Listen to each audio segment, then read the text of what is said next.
Good day mga kaibigan.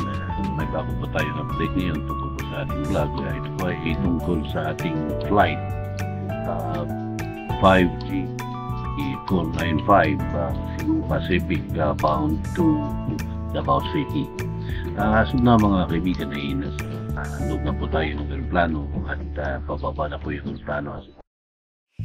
Yan po ang status natin ngayon at yan nga po nagbibigay na po ng instruction yung either flight engineer o captain.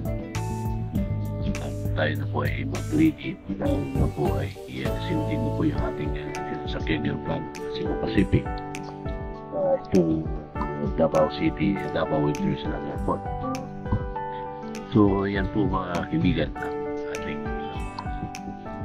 status na yun as of now, dahil na po ito po ay sa lahat nasa ipapawid pa po tayo ng Davao area. Ito naman po mga kaibigan, ito yung status ng Davao City sa gabi at nakikita po niyo at napapansin niyo may mga ilaw na kusan po ay nakikita po natin yung area na Davao City at napakaganda po tingnan dito po sa ipapawid Davao City itong Davao area o doon yung Davao City mismo. So yan po mga kaibigan at napakarami pong mga ilaw yung bayan o yung mga establishment dito po sa Davao City. So yan po at hihintay na lang po natin kung mag-touchdown itong ating sinasakyan Cebu Pacific from Naiya bound to Davao International Airport. Yan po mga kaibigan ang ating nakikita as of now.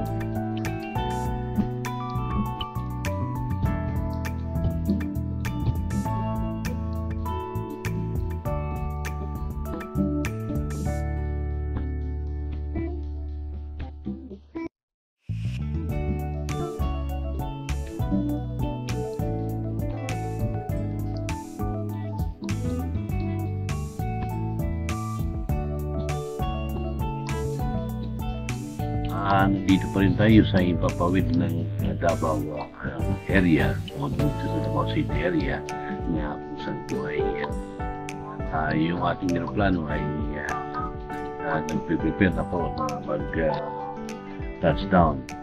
Although mga ilang minuto na lamang po siguro mga kaibigan ay mag-touchdown na tayo dun po sa Davao International Airport.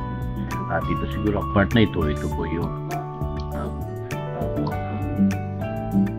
dagat saan po yung nakikita natin ang mga ilaw. So dito naman po mga kaibigan, ito yung pinaka-sentro siguro Davao City, yung pinaka-city center. At yan po napakalawak po itong Davao City. So kung nag-i-enjoy po tayo sa panunood nitong Davao City area na kung saan po ay nakikita po natin po dito po sa impapawid ng Davao City.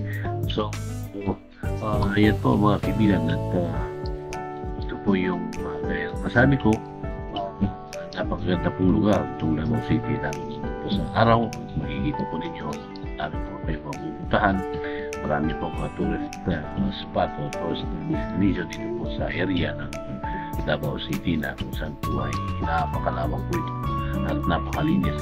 At napapansin po natin mga kaibigan ay disiplinado po ang mga tao dito na hindi po sila basta-basta na lamang gagawa ng puro paman at sila po ay sumusunod sa trapiko. Yan po ang ating mga napapansin sa kanila at napanginis po yung area.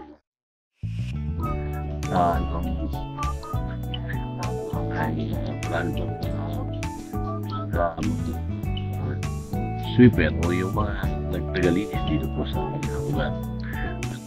Yun lamang po ating mga napapansin dito mga kaibigan at yun na po tayo ngayon ay nandito na po sa ipapawid Davao City at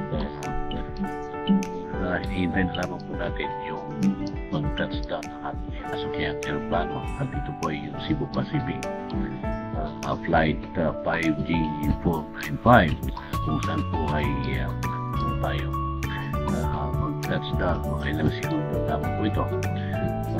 Dahil na po nag-announce na yung captain in seconds ay tayo mag-touchdown dito po sa Davao International Airport dito po.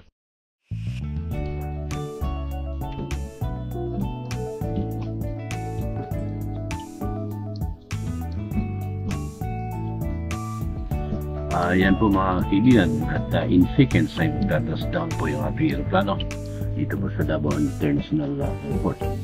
So, ilang segundo na lamang ito mga kaibigan, at nakikita na po natin yung pinaka-runway nitong Davao International Airport. Kung saan po ay yan po mga kaibigan, nag-touchdown na po tayo.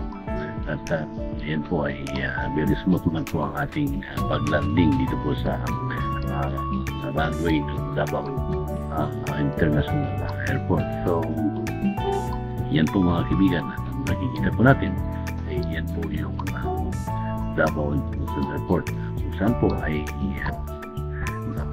napakaliwanag po at nakarami mga ilaw kung saan po ay isang nagpapaganda dito po sa Davao International Airport.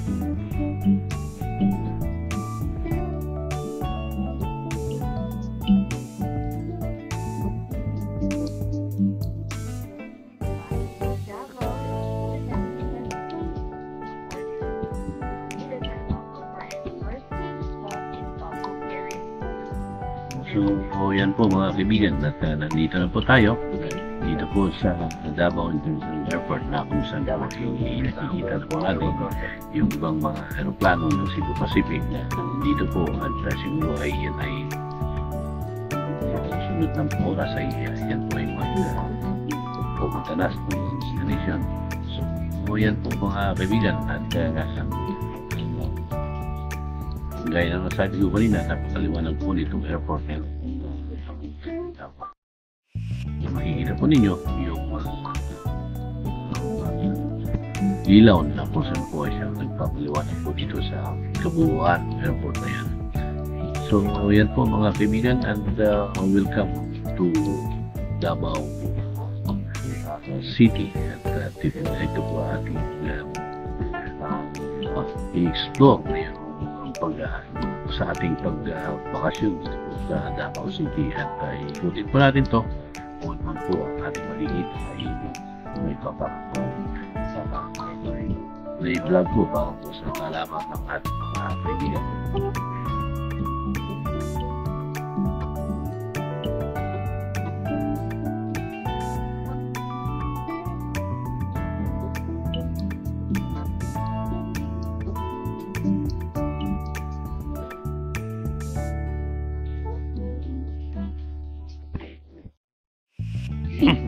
Kaibigan, dito na kami sa Davao International Airport, at nakarating lang namin. It's around 12 o'clock AM.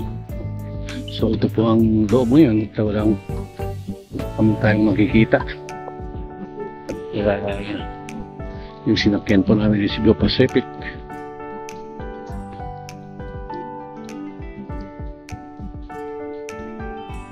Ito po ngayon, hihintay kami ng mga pagkain namin ang kukunin. So, ayan po kaibigan,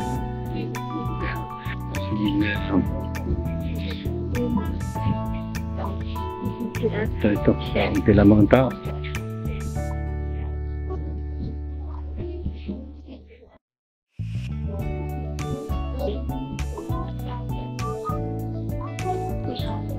Yan po mga kaibigan.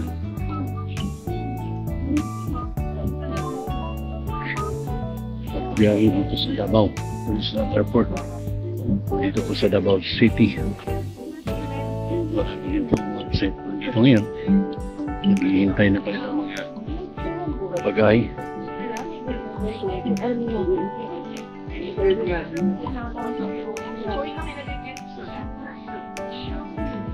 So,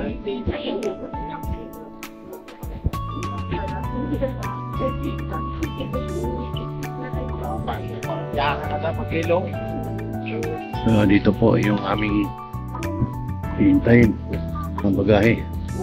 Dito po sa lugar na ito.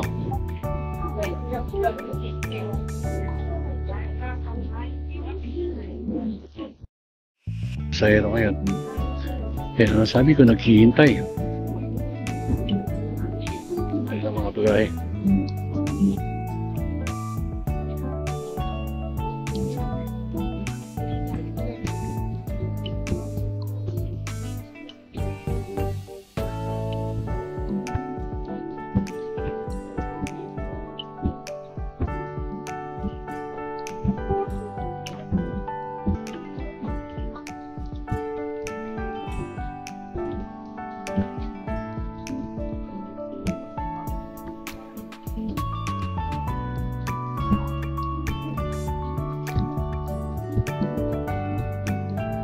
So ito po mga kaibigan, at palabas na po kami ng Davao International Airport na kung saan po ay nandito na po kami sa arrival na parking area na kung saan po ay naghihintay yung aming sasakyan papunta po doon sa lugar.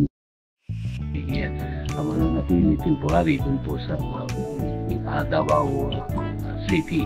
So ito po mga kaibigan, at ito po yung aming naranasan dito po sa flight ng Cebu Pacific na kung saan po ay nag-enjoy po kami sa aming flight, and ito po ay mag-i-start po tayo sa sunod na araw paano po i-explore itong Davao City. So napakaganda po ang lugar dito at ang airport nila ay very dyan ay napakaganda at nauna na po tayo masasabi dito po sa kanilang airport. Bago po tayo magtapos ay shout-out muna sa ating mga kamag-anak tulad po ni Engineer Max Lisa Lorenton at sa kanya anak na si Mark Lorenton at kay Jean Vic and Danny Lorenton at sa kanya mga anak na si Sunshine and Lakson Lorenton, kay Akay Consuelo Barsinal and Ayi Barsinal at kay Makmak Barsinal at kay Jenny Lorenton Vinyas. So yan po mga people.